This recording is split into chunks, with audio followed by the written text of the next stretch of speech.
Hace 4.600 años, 80.000 personas levantaron la mayor estructura de la historia. En 1999 hallaron el pueblo de los constructores de las pirámides. No eran esclavos, tenían salario, atención médica y mejor dieta. En el cementerio de Giza hallaron cirugías curadas, amputaciones y fracturas sanadas. Vidas duras, pero con atención médica, no eran desechables. La Gran Pirámide tiene 2,3 millones de bloques y se construyó en 20 años. En 2013, los papiros de Wadi al-Harf revelaron la logística exacta: equipos, comida, bloques y barcos. Fue organización a una escala sin precedentes. En 1990 hallaron el cementerio de los constructores, tumbas con nombres y títulos. No eran anónimos. En Giza, el calor supera los 40 grados. Trabajaban en turnos para evitarlo, pero los restos muestran deshidratación crónica.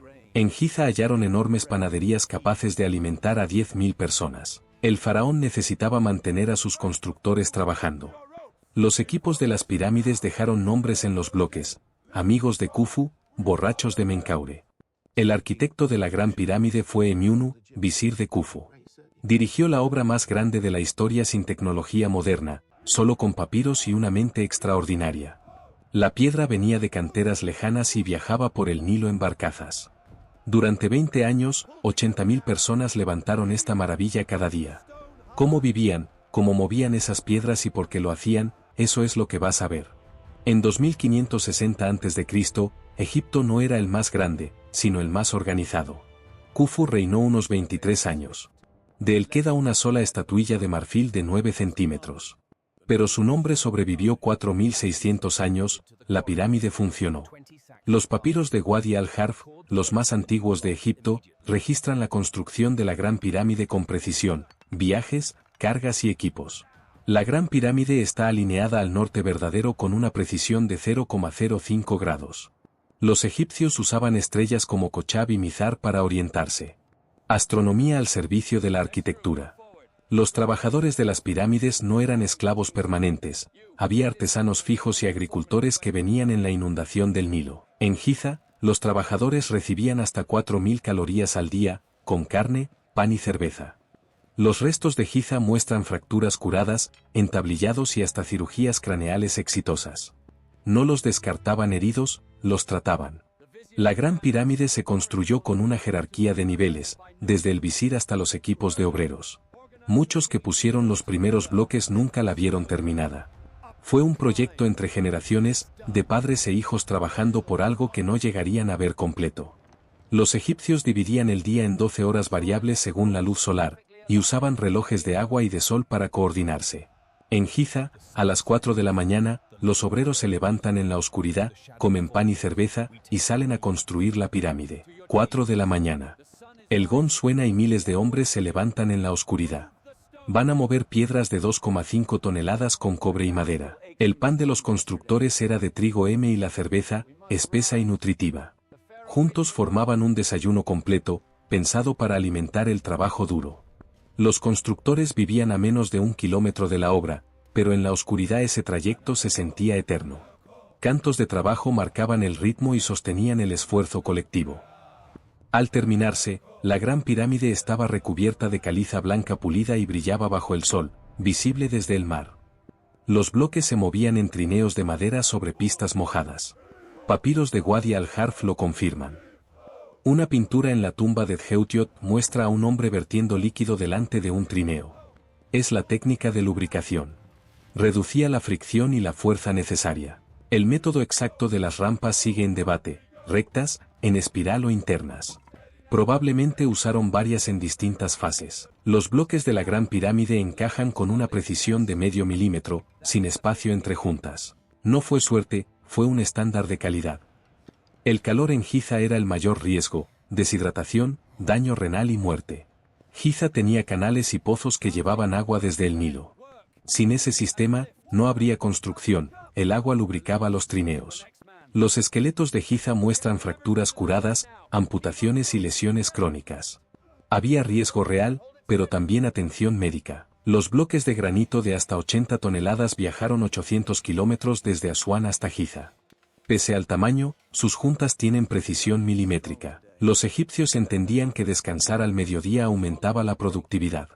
No era un lujo, era ingeniería de producción. El segundo turno era el más peligroso, más accidentes, más errores y más fatiga. Los egipcios lo sabían por experiencia y aumentaban la supervisión por la tarde. Los supervisores egipcios eran el Imi Ras Ed Houti, el que está entre los trabajadores. En Asuán quedó un obelisco inacabado, el mayor del mundo antiguo. Las marcas de herramientas aún son visibles. El papiro Edwin Smith describe 48 casos quirúrgicos con tratamientos precisos, entablillados, vendajes con lino y miel, turnos de hasta 14 horas en verano, con 12 de trabajo físico en el desierto. Superaban los límites humanos sostenibles. En Giza, el consumo de carne era alto, res, oveja, cabra y pescado.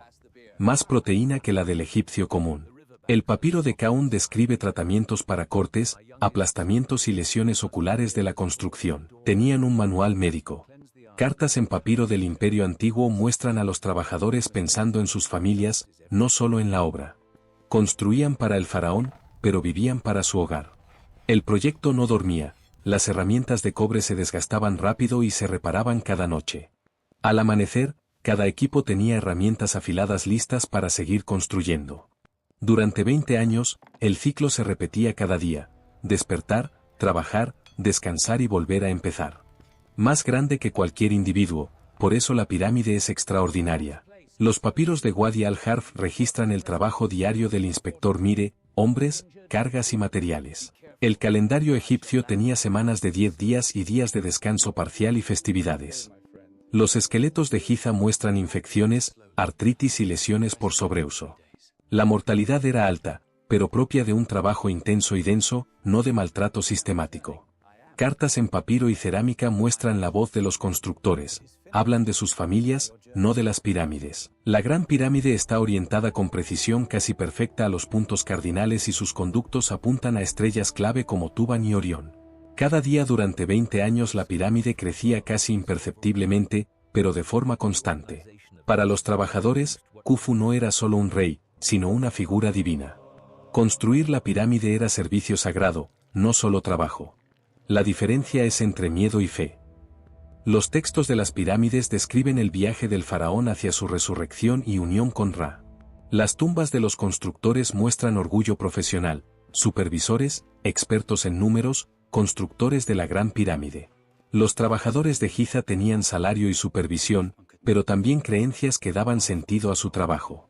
Esa motivación sostenía el esfuerzo más allá del cansancio físico. El nombre egipcio de la pirámide, Mr, significa lugar de ascensión. Khufu era la encarnación de Horus en la tierra.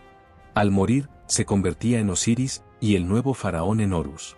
Los textos de las pirámides, de los más antiguos del mundo, contienen hechizos para guiar al faraón al más allá. El concepto de Maat era el orden del universo, y todos eran responsables de mantenerlo. Hacer mal el trabajo era romper ese orden. Por eso la calidad en las pirámides también era una obligación religiosa. En el antiguo Egipto no había separación entre lo sagrado y lo cotidiano, todo tenía un sentido cósmico. Construir la pirámide era trabajo y devoción al mismo tiempo, dentro de una visión del mundo unificada. El sequet egipcio medía la pendiente en palmas por codo. La Gran Pirámide tiene un sequet de 5,5. El papiro de Rind incluye cálculos de pirámides y rampas. Sus problemas muestran cómo calcular el sequet con precisión. El sistema de rampas de las pirámides sigue en debate. Una hipótesis propone rampas externas y una interna en espiral. Con nivel de agua, plomada y escuadra bastaba para lograr la precisión de la Gran Pirámide. Son las mismas herramientas de las catedrales medievales. La clave fue la disciplina constante en su uso. La Gran Pirámide requería unos 280 bloques al día. Los egipcios usaban la crecida del Nilo para transportar los bloques en barcazas, evitando rampas de carga. La Gran Pirámide se desvía solo 2,1 centímetros de su base teórica, un 0,009%. Tras 20 años de trabajo, es resultado de un control geométrico sistemático y constante. La colocación de la piedra final marcó el cierre de la estructura principal. Lubricación, palanca y plano inclinado, física aplicada a gran escala. No hubo misterio ni tecnología extra. Los papiros de Wadi al-Harf, los más antiguos de Egipto, registran en detalle el transporte de piedra para la Gran Pirámide. No fueron dioses ni aliens. Fueron miles de personas durante 20 años, con herramientas simples, organización, comida y propósito. No hay misterio, matemáticas, física, logística y fe. Cambian las herramientas, no los principios. La física es la misma. El problema también. Observar, experimentar y sistematizar es lo que permitió construir las pirámides, igual que hoy. Sin hierro, solo con cobre, los egipcios cortaron granito con precisión milimétrica y superficies aún visibles hoy. El papiro, ligero y flexible, permitió el registro administrativo necesario para las pirámides. La matemática egipcia era limitada comparada con la moderna, pero suficiente para calcular volúmenes, rampas y materiales. La miel funcionaba como antibiótico natural, reducía infecciones en heridas. Sin microbiología, los egipcios lo descubrieron por experiencia. El conocimiento de los artesanos de Giza estaba en la práctica, no en manuales, en los cuerpos, la vista y el oído entrenados. Detrás de la Gran Pirámide hubo manos humanas, con nombres, familias y vidas. No bloques, personas. Mientras los hombres trabajaban en Giza, las mujeres sostenían los hogares en el Nilo. Las pirámides fueron posibles por ambos. Los carpinteros hacían los trineos, palancas y estructuras que permitían mover los bloques. Eran tan esenciales como los canteros o transportistas. Algunos trabajaron desde el inicio hasta el final de la Gran Pirámide. Un momento para entender por qué lo hicieron.